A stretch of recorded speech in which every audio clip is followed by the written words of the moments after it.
Hello friends, we're back in the dojo. Been a little bit remiss in posting videos for the adults, I apologize. But this is going to be the first in our hopefully continuing but not continuing too long series of videos of conditioning things you can do at home so that you're ready to roll, so to speak, when we finally come back together into the dojo and train. Hopefully that won't be too long, but I'm proud of everyone for your efforts to flatten the curve and take care of everybody.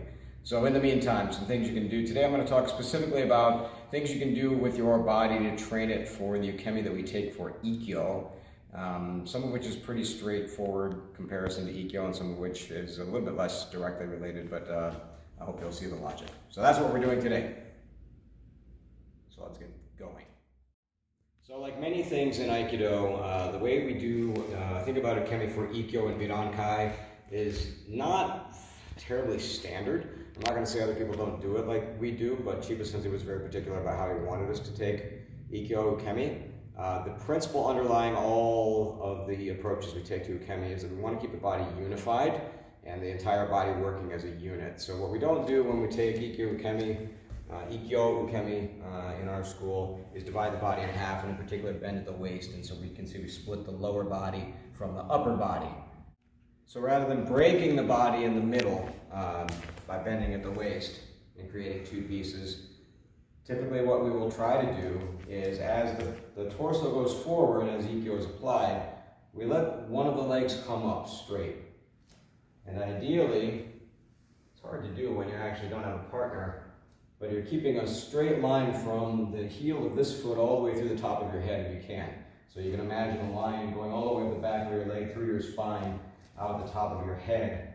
So you're sort of teeter-tottering on your hip like those drinking birds that you see. I had to come down like this. Like I said, a little tricky when you're by yourself. Let's try the other side, see if I can do any better on that side.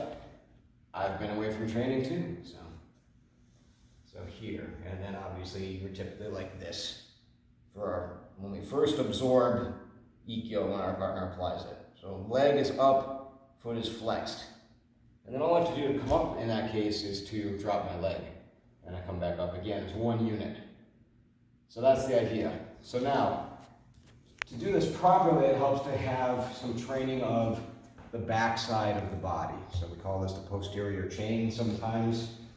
So there's some few exercises we can do both to strengthen the posterior chain, work on your hamstrings, which also get very involved in this motion, and also help with your hips. So the first thing we're going to do, actually, to activate the entire posterior chain, a great exercise we do with the kids all the time, is Superman's, or alternately known as an arch hold. So I'm going to come down on my belly, squeeze my legs together, stretch my arms out in front of me, and from here, I'm going to lift up my whole body. The goal is to keep your feet together, legs together as best you can. Get your thighs off the floor as best you can. And you should feel the whole back side of your body working, from your shoulder blades all the way through your lower back, into your hamstrings, even into your calves and rest. So you can do these. I typically would recommend when you're starting, do sets of maybe 5 sets for 5 seconds. And over time, build that up to 5 seconds at a time, 10 seconds at a time, and you can continue to build as you get strength in that. Okay, to really test your skills with the arch hold, now if you want, there's a super fun way you can play around with doing it with adding an element of balance when you do your arch hold. So this is pretty fun. Parents, you can do this with your kids. They should be light enough that unless you have back problems, it shouldn't give you a hard time. So. And adults, if you weigh twice as much as your spouse, maybe be careful. Or whoever you're doing it with. Yeah, maybe like Rob, don't do it with Finn. Finn, you can do it with Rob, but not the other way around. Okay. So what I'm going to do is I'm going to be the balance point for what I'm going to do is I'm going to come down on all fours like this, but I'm going to turn sideways. So I'm going to be like this.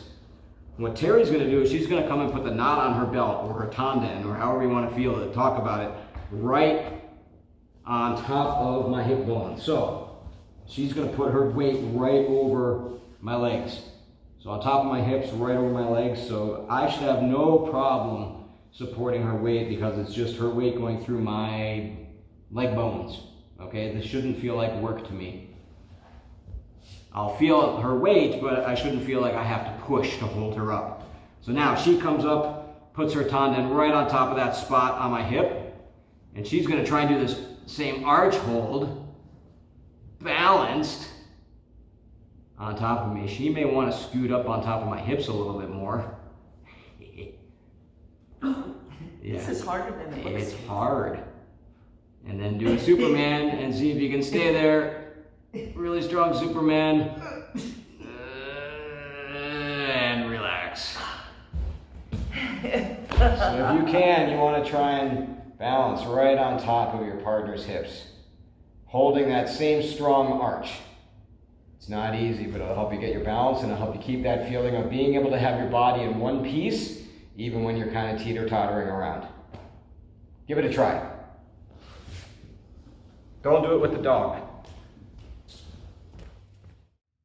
Okay, so another exercise you can do. We've sort of activated the entire backside of the body now. Now we're really going to zoom in and work on, again, this will get into your, help you with the strengthening of your hips, but it mostly works on your hamstrings, which are the backside of your upper leg, and also the side of your butt, which is called the gluteus medius. It's a very important muscle generally.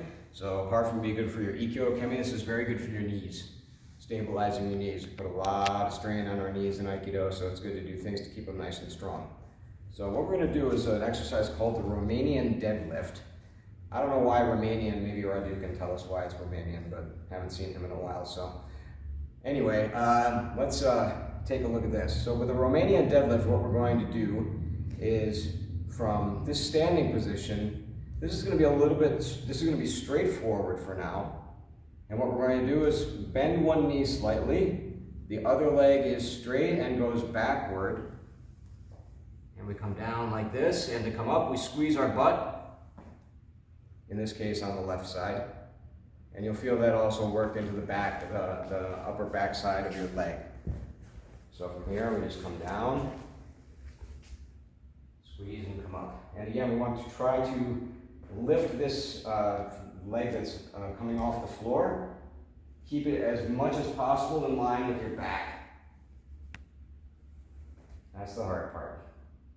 And you'll find it's a balance challenge to do this, and that's good too. Come down, squeeze. Do you want to do a couple on the other side to make sure we're balanced? You'll notice a big difference side to side, probably. I do. I'm not as good on this side, I don't think. Let's find out. I lied, I'm pretty good on this side. Whoop. Except right there. Lower down. Squeeze your butt to come up. Back leg comes up, even with your back as much as possible. Squeeze. Okay? So, for strengthening purposes, typically, like when we do this at my CrossFit gym, they will do either 5 sets of 5 on each side, or maybe 3 sets of 6 on each side, or 3 sets of 8 on each side, something like that. But a simple rep scheme like that is good. As you start to get to be a little bit stronger, or if you're already pretty strong, you can also add some weight to these. So this is more like an actual weightlifting deadlift. So I can, for example, in this case, I have a kettlebell. Maybe you have something like this at home, a kettlebell or a dumbbell. If you do, that's great. Start pretty light, but you can start to add weight pretty significantly as you do this, and this will actually make it a little bit easier. So I come down, let that touch, and come up. Down, and come up. Let's do the other side.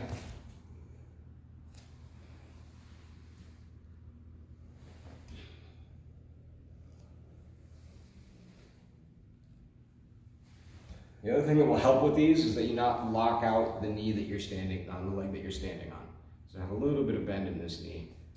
But this is a way, again, to kind of train that feeling of being posted up on one leg and do other stuff with this leg.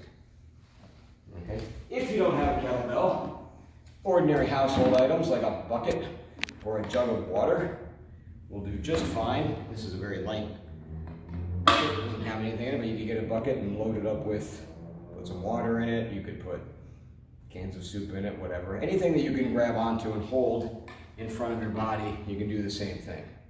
If you don't have any fancy weightlifting equipment, do things like this. That's just fine. All right, that's the Romanian deadlift. So the next exercise we're going to do, as many of you know, when we come down to the mat, when we take ukemi for Ikkyo, we want to slap the mat. Usually we're going to do that with our entire forearm as we do that sort of posting up with our legs. So here we're going to do a basic exercise. Starting from your knees, go to one side, and I'm going to slap the mat with my entire forearm and bring this knee up high. So again, a straight line from my heel all the way through my side out the top of my head. Drop that foot to come back up, and we can go to the other side.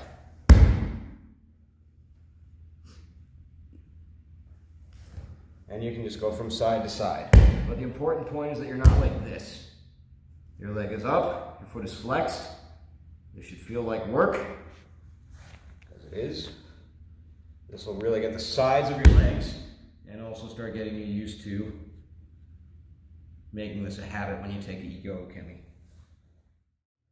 Okay, apart from some of the strengthening things you can do that we've taken a look at, the other thing you can do is you can just get into that position, that kind of strange Ikkyo position, and hang out. So one thing I find very useful to do, again, to help your hips and all your muscles and your knees be used to being in this position and just get comfortable there, is to use some support, in this case a wall, or if you're outside you could use a tree or a fence or something like that. And just bring yourself up into that position and just hang out. So here I'm just going to kick my foot up to the wall. I'm going to practice being in this position. And this is, I don't know, it's kind of like an assisted yoga pose in a way, but it gives me a chance to hang out. This gives this leg a chance to learn how to support me in this position. Take some of the effort out of my gluteus medius and some of the other muscles along the side of my body, but it gives me a chance to feel this. And especially what I can do here is I can extend from my heel all the way through the top of my head without having to do quite so much physical effort, but now I can practice really feeling myself getting long in this position, okay, which is a little bit easier to do when you don't have to do all the muscle stuff at the same time. So this is another thing you can do, is just come up like this. Obviously you're going to want to do both sides, but just come up and hang out for a while. So there you go, a few things you can do to stay limber and strong in the legs for Ikkyo. We're going to try and do at least one video a week going forward. Again, hopefully not too many more weeks before we can get together again, but we will try and hold ourselves to at least that pace with the conditioning videos, because there's plenty you can do at home, and we'll be coming to you with more of that soon. And in the meantime, everybody, please stay healthy and take care. Thanks.